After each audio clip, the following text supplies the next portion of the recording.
Dear presidents and dear our colleagues, I am Dr. Zilal İstemihan from NİDE Ömer Halis Demir University Training and Research Hospital.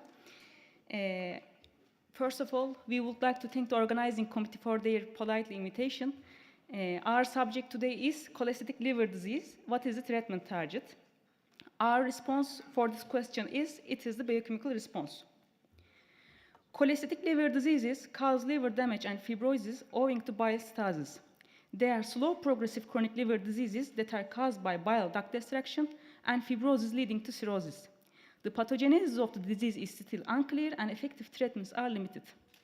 The prognosis of patients with liver failure is particularly poor, and there is no effective treatment other than liver transplantation. There are a lot of immune and non-immune chronic cholestatic liver diseases affecting intra and or extrahepatic bile ducts, and they are mainly presented by primary biliary cholangitis and primary sclerosing cholangitis. So we will mainly focus on these two diseases in our presentation.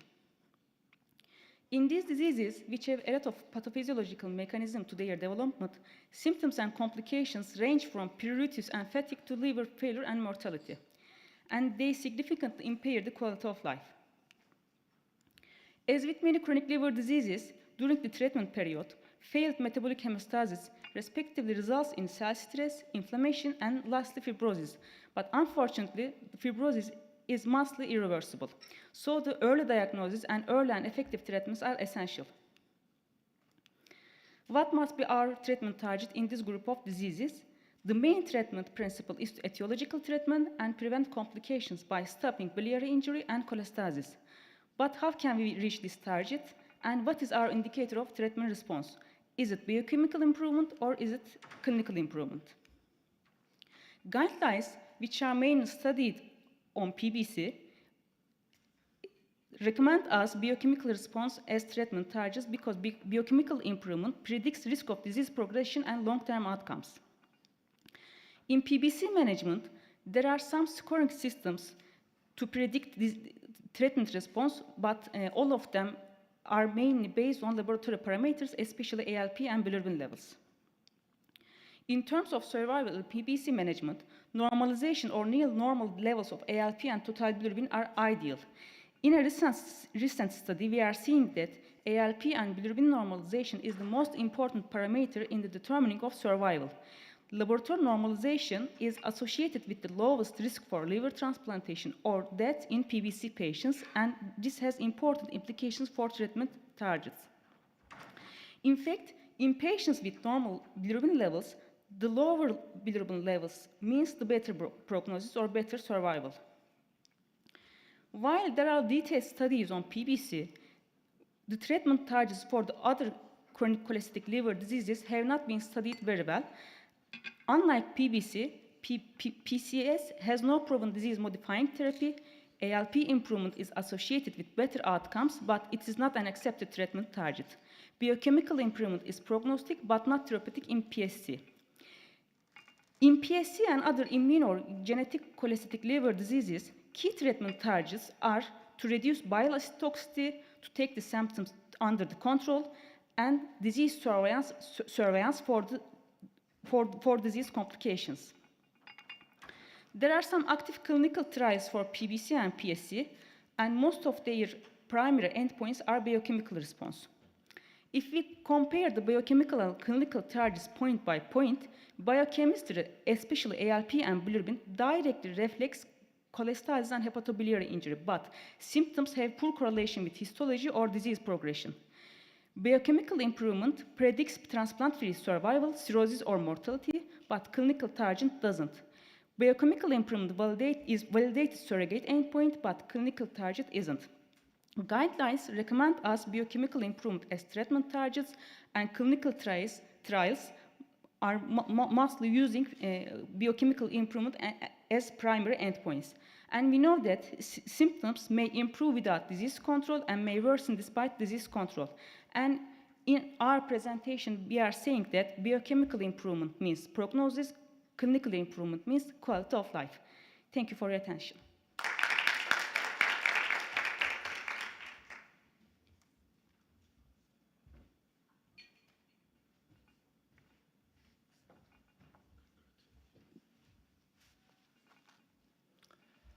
Thank you, Zülal. My name is İlkay. I'm educated and trained at Marmara University and currently doing research at King's College Hospital. So I would like to focus in different aspects and emphasize why should we aim beyond the biochemical response. These are our disclosures. Zülal focused these parts very well. I'm skipping these slides. So basically, these are rare disease, but please remember, if we have the whole disease, the total prevalence is nearly 1% of the general population. So these cholestatic liver disease are so important. Biochemical response is important, but it is actually the minimum requirement because we don't have any validated criteria except PBC. And in the PBC, actually, the biochemical response is not equal to symptom relief. Actually, it doesn't correlate well. And it doesn't work well regarding the long-term liver-related outcomes. For that reason, we have to implement transient elastography to our clinical practice for better surveillance of fibrosis, to better prediction of clinical significant portal hypotension, which is so important for liver-related endpoints, as well as to predict the long-term outcomes better. And most importantly, as Zülal always already emphasized, the quality of life severely affected in this group. We have to focus here, especially itch, fatigue, I will mention. So these are the so-called biochemical response criteria from outdated EASL guideline. If you look at the criteria, there are much. It's like the atlas of the world. From Barcelona, Paris, Rotterdam, Toronto, a lot of them. Why don't we have that much of criteria? Because none of them are working well. If we look at the time points, it starts like 6, 12, 24, all different time points. And the markers inside are so different. The only common marker is ALP, and actually even ALP has no common upper limit, like it's 1, 1.67, 1.5, 2. The reason is actually this is not working. When you look at this C-statistic picture, simply the y-axis shows the area under the curve in the ROC curve. So the 1 times upper normal limit of ALP and 3 times upper normal limit of ALP shows same area under the curve, which means it's not differs between the cutoff levels for long-term outcomes. Okay, 2 is better, but again, the area under the curve is only 0.7. But if we have a simple baseline fibroscan, the liver stiffness for the long-term follow-up on right-hand side, the picture B, you can see a simple baseline fibroscan shows a better area under the curve since the day 1 until the end of 10 years. So even fibroscan itself better. If we combine these two, then it's excellent. So here the blue means no liver-related endpoints, red means definitely liver-related endpoints, and this combination very successful to discriminate in between. I'm not telling all put these data and calculate all the time, but as a clinician, we have to complement the biochemistry with the transient elastography for the better outcome prediction.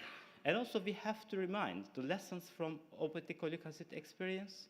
It was a sad story, but remember the POISE trial, fancy outcomes, published in New England, 60% of biochemical response. Despite all these side effects, all was so excited, and the FDA approved immediately, like accelerated approval, and EMA said a conditional approval. But actually, the COBALT trial, the long-term liver-related outcomes, showed very unsuccessful results. When it comes to overall survival, transplant-free survival, decompensation, there was no significant difference between obeticholic acid and placebo, and then the medication lost the approval. Of course, there are a lot of confusing factors, and we can discuss this another topic of debate, but main problem here is the biochemical response rate was not enough to long-term outcomes. And most important point is, this group of disease has the worst quality of life indicators among all chronic liver diseases, mainly driven by itch, fatigue, and sleep problems, as well as the abdominal problems. 80% of PBC patients and 50% of PSC patients are symptomatic at any point of their follow-up. And most important point, there is no correlation between biochemical response. There is no correlation between the treatment response and these quality of life metrics. So when it comes to itch, as I said, it's so prevalent in all of these cholestatic liver disease, and it happens any stage of disease, in any gender, any age, and there is no correlation between disease severity and the treatment response. Itch is terrible. A PBC with severe itch nearly has worse quality of life, like the Parkinson's disease. It's nearly equivalent. And it's worse than COPD, end-stage renal disease, and heart failure. And it's a terrible symptom, and it's a cycle, actually. It starts with itch, then sleep deprivation, fatigue, and then affects the daily life as well as professional life, causes depression, and all comes together. We have to understand and address these problems. These patients are itch to die, actually. This is so important. And even in the guidelines, if you look at carefully, the latest guidelines of ASLD and EASL says these symptoms are significantly affect the entire of quality of life, and then we have to separately evaluate and treat them. We have a lot of tools to understand, but simply we can ask the patients like a numeric scale, 0, no itch, 10 is severe itch, please tell me what score of your itch, and we have to address this. Do we do this in our general clinical practice? Sadly, no. This is a UK national audit data. The only successful parameter that clinicians are good is treating patients with deoxycholic acid. Sadly, on the right-hand side, you can see 40% of these patients have never been asked regarding their fatigue and itch within the 24 months of their last follow-up. And the problem is pretty same in Turkey. This is a fresh survey conducted by my colleague Hassan and last week published. Obviously includes internal medicine doctors and our fellows as well, but sadly 25% of our clinicians doesn't know that fatigue and itch are the most common symptoms of PBC. And even worse, 25% of our colleagues believes there is no treatment for itch in PBC, which is not true. We have to advise lifestyle modification about the clothes, about the cold and all other stuff. We have to advise the over-the-counter medication. And if this is not enough, we have to treat these patients. We have a bunch of treatment alternatives here. I know there are some difficulties to find bile acid binding resins in Turkey, but we have fenofibrate, naltrexone, sertraline, rifampicin. We have to treat these patients. And also future is great. So bezafibrate is a great itch treatment. Seladelpar significantly affect on itch. Elafibranor is a bit neutral, but IBAT inhibitors obviously are game changer, and they already showed 70% of success rate regarding treatment of itch, and I'm sure will be approved soon in PBC and PSC as well. When it comes to fatigue, pretty same story. This is a trial, SOMA trial from Hamburg group from Germany. They showed that 1/3 of the PBC patient and 20% of the PSC patient had significant fatigue. And obviously it's worse in PBC than PSC, worse in female than male, worse in young group than the older group, but the main problem is, again, no correlation with the biochemical response, and this is a great unmet clinical need. What can we do to treat fatigue? Is there any treatment? Yes. First of all, we should identify underlying depression and treat it. And secondly, we should emphasize the importance of the quality of sleep, and if possible, we should emphasize the sleep hygiene to these patients. But most excited thing is this excited trial from Birmingham group published roughly 1 year ago, which shows a simple 3 minutes exercise. They teach the patients exercise and ask them to repeat exercise every day for 12 weeks. At the end of the 3 months, this simple intervention showed significant decrease in fatigue in this patient and changed their life. So my message here are overall, we have to think beyond the biochemical response, and we have to identify the quality of life, address the problems, treat them, as well as we have to implement FibroScan in our clinical practice. Thank you.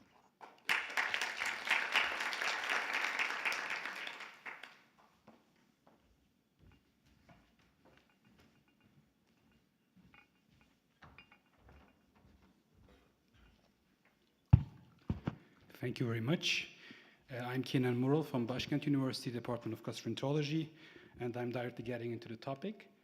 So as İlkay said very well, seladelpar or fibrates are very effective in decreasing and alleviating the symptoms of pruritus in cholestatic liver patients. But we know very well that those are actually not the primary endpoints in the treatment of PBS or any other cholestatic disease. So the primary endpoint should be the survival rates, the transplant-free survival, death, and this is related directly with biochemical response. So why is that so? Because we know very well that in PBC or in PBC mostly, the degree of pruritus or development of pruritus is not directly correlated with disease severity. So patients can develop at any stage the pruritus, and sometimes in the early phase of the disease, sometimes in the late phase of the disease.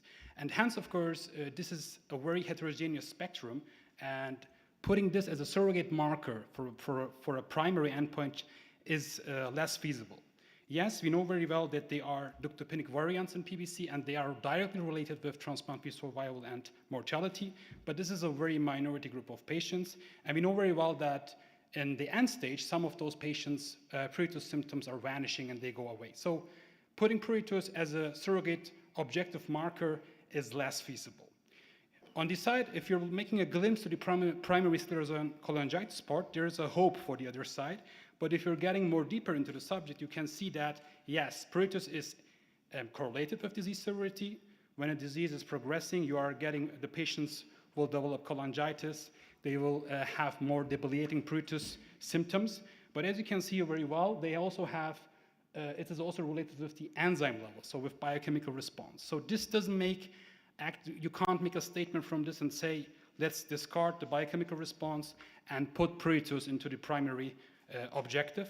It's more, let's say, to gather all of those factors, putting together, but still changing pruritus with biochemical response is no way here.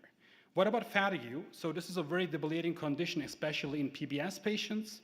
We know very well that there are neurotransmitter alterations, autonomic nervous system dysfunction, immune-mediated neural effects, and hence we have very important consequences for drug development because we don't have any drugs which are directly treating this symptomatic. It's only symptom-focused, and it's usually ineffective. So can fatigue be a reliable therapeutic endpoint in PBC or in any other cholestatic disease when we are seeing these restrictions?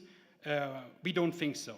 Another important factor also is that after liver transplantation, usually the patients, there is a very poor reversibility. Yes, there's a decrease in the amount of fatigue, but usually the fatigue is still persisting because we know that they are, or we presume that they are possible irreversible central nervous system changes.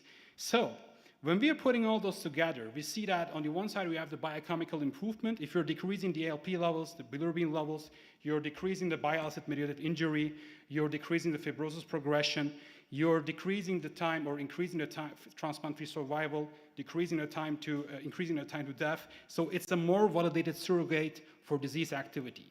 Yes, clinical improvement is very important. Pruritus and fatigue are debilitating conditions, so we have to treat them too in order to improve the quality of life, but they have no reliable effect on fibrosis or survival rates. So there is a poor correlation with disease activity.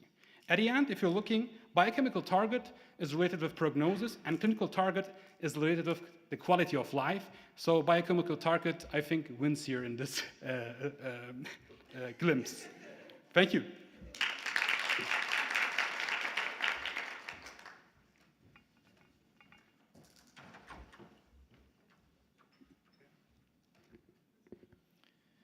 Dear colleagues and dear participants, welcome again this classic debate meetings in ASLD Tazıl Hepatology Connect meeting. I am Hasan Eruzun from Samsun Training and Research Hospital. I finished my gastroenterology fellowship in 19 Mayıs University, Samsun.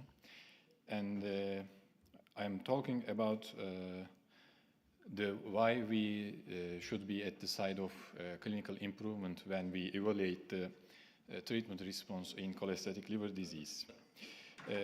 They told us guidelines could suggest biochemical response as a treatment target, but guidelines, as you know, are not current. The EASL guideline is approximately 10 years old, and the ASLD guideline is also old, even it has an update. And the elastography studies were not so common at that time, the guidelines when writing. And now we have so many elastography and liver stiffness measurement studies and their relationship to the prognosis of chronic liver disease. And also patients' interests well-being rather than biochemical response or laboratory levels. And also even UDCA responders, they are still symptomatic. So we have two goals for patients. One, preventing progression to cirrhosis and cancer, and other one, relieving the symptoms, fatigue and pruritus. And for primary sclerosis and cholangitis, there are some review, Ponsin and et al. And there are some endpoints, there are some subject of surrogate endpoints for clinical trials, and they evaluated histology, alkaline laboratory levels, symptoms and function, or transplant-free survival, but there is no consensus yet about that. And from Birmingham University, there is a group is developing what are the core outcome for clinical trials, developing a Delphi process about that, and it will be announced in the future. For PBC, there is a paradigm change in the treatment of treatment target and the treatment approach. Actually, as you know very well, classically we start UDCA at the time of diagnosis, and after 1 year we should evaluate the UDCA response with current criteria. But in the recent years, there is a new paradigm with personalized, individualized care. We have to use therapies targeted with liver tests, not only laboratory, liver fibrosis, symptoms, and risk factors. And of course, we should target to normalize the liver tests, but also we should make it a priority to address patients' quality of life. And this study is from Newcastle University with blood samples and UK PBC cohort. They classified the patients 6 group with current treatment response criteria and normal liver function test and low bilirubin and normal liver function test. They showed us even UDCA responders, there is still ongoing damage in this study. There are even UDCA responders patients have higher levels of inflammatory biomarkers. This is continue for very stringent criteria Paris 2. And so any minimal elevation in liver function tests is associated with ongoing disease activity and, of course, ongoing fibrosis process. Finally, there is a paradigm shift in treatment targets from biochemistry-based endpoints to histology, liver fibrosis, biomarkers, and patient-reported outcomes. Fatigue and pruritus is not correlated with disease activity, we know that, but these are a reality, and we need to solve these problems. They need to be evaluated separately because these are a big unmet need in clinical practice. And clinical target transplant-free survival, we think that should be the real target for the treatment response. Thank you.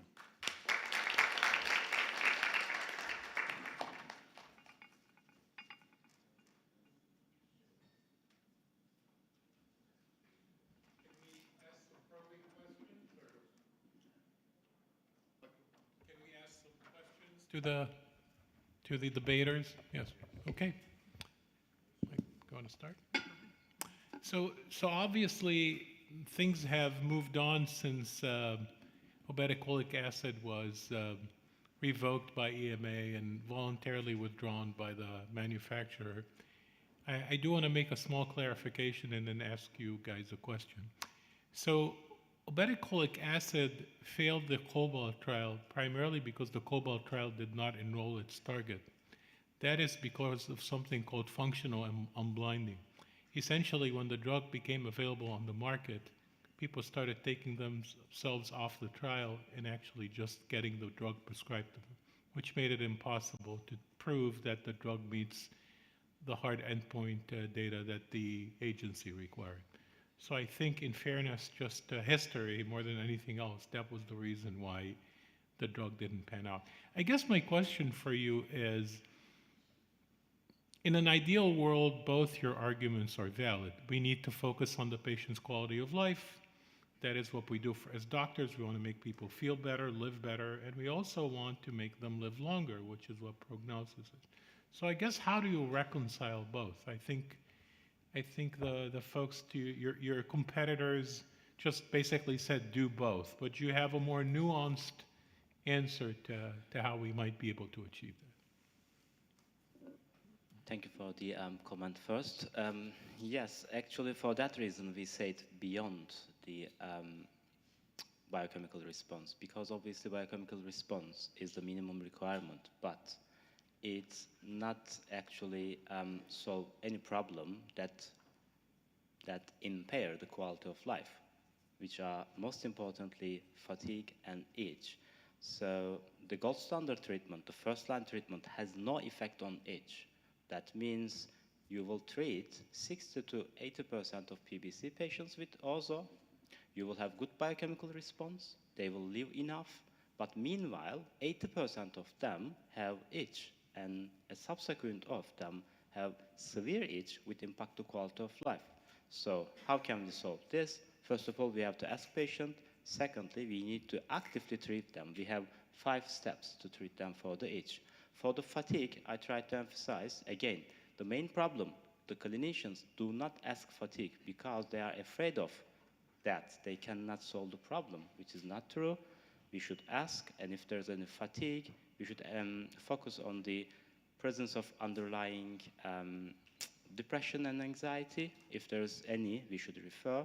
And then we should identify the sleep problems, which is a big issue in the fatigue. And then we should advise them the physical activity, which actually working. The anxiety trial shows it very well. Thank you.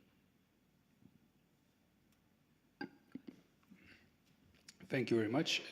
I think in comparison to IBD is very suitable here. If you're looking at in the treatment of inflammatory bowel disease, symptom severity is very important. Also in the clinical trials, how often the patient has melena or going to the is defecating. But if you're looking at the treatment for liver disease, not only for cholestatic liver disease, usually the primary surrogate markers are liver enzymes or IgG levels in autoimmune hepatitis, or also for hepatitis B and hepatitis C. So yes, quality of life is very important, and improving or alleviating the symptoms of pruritus and fatigue are also very important. But if you're focusing on the liver, we are focusing usually also on those biochemical parameters together also with elastography, which is usually also, which must be implemented in the clinical practice. I think a more holistic approach is very essential, but the survival, prognosis, degree of fibrosis, progression of fibrosis is directly related actually with those biochemical parameters. Yeah. Okay, so I'll ask a little bit of a different question, because I think both teams have done a good job of highlighting the overall issues with respect to biochemical prognosis and patient outcomes. Let's pretend that you are on an advisory board for a pharmaceutical company, and they're developing a new drug for PBC or for cholestatic liver disease, and they're asking you to give them a primary outcome, that you need to advise them on what their primary outcome should be for this new drug. What are you going to tell them and why?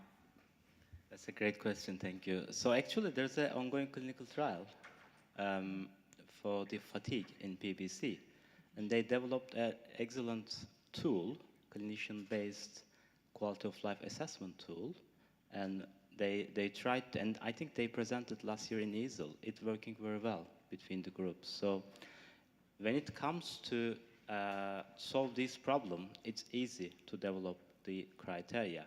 And let's say PSC is an ongoing debate again. What should be the outcome for the new pharmaceutical medications? And then again, the Birmingham group doing a sort of Delphi process, which includes biochemistry plus transient elastography plus minus biopsy and a disease-specific quality of life assessment tool, a PROM, so patient-reported outcome tool. We have to combine them. Otherwise, it's nonsense. And again, there are problems with OCA trial, but it's, again, a good example.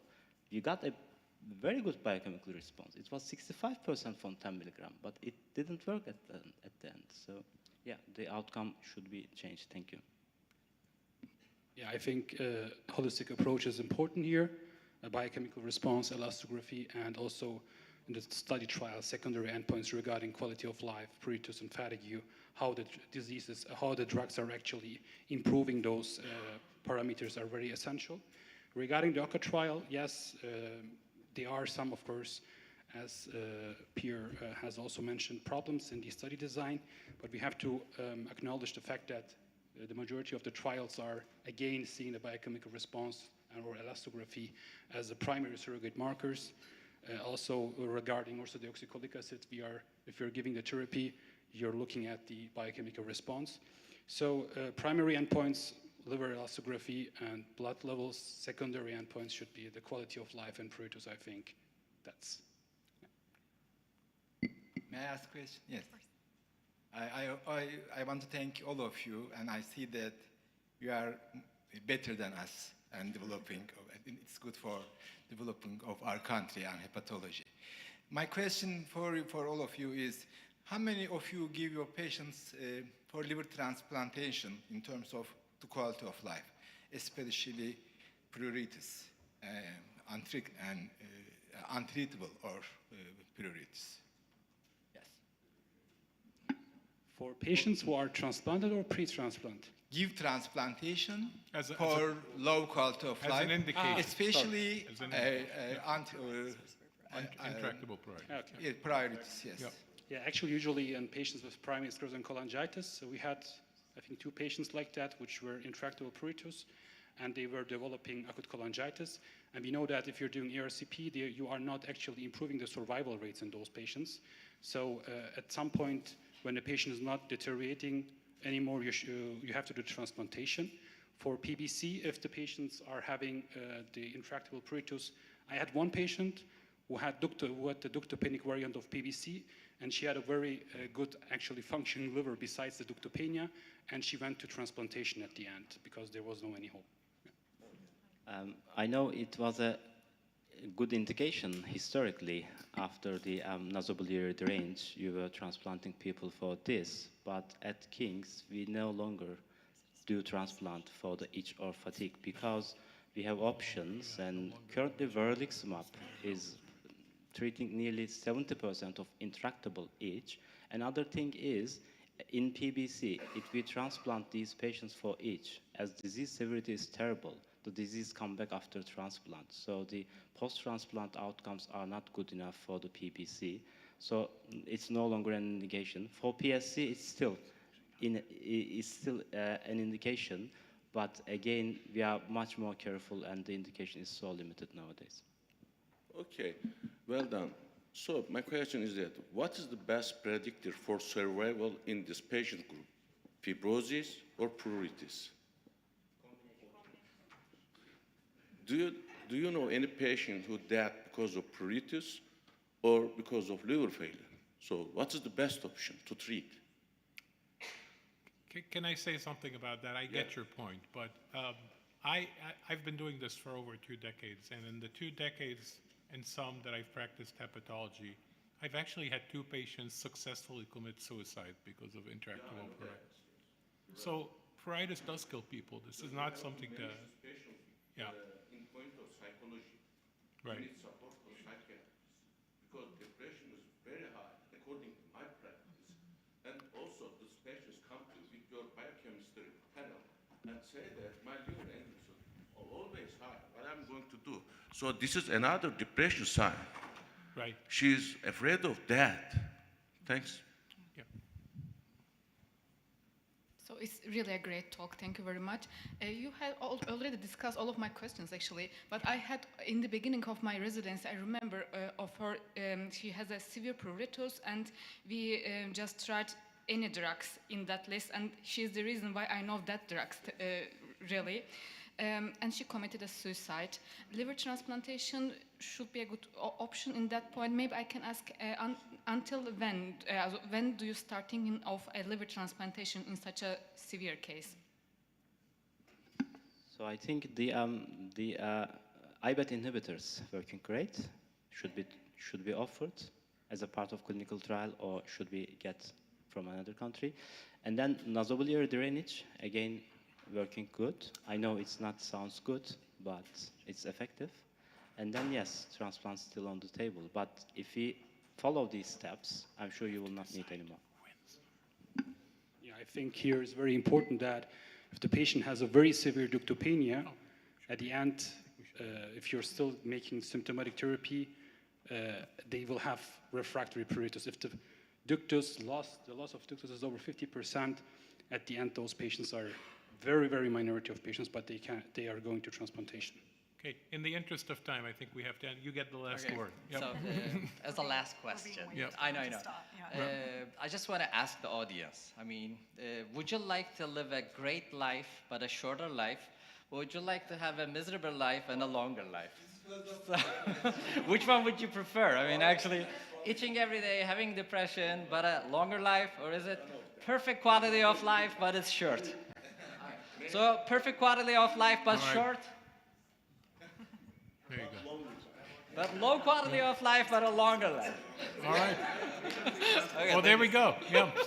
Thank you very much. That was fantastic. Yep. No, we don't have to. No, it was great. Yeah.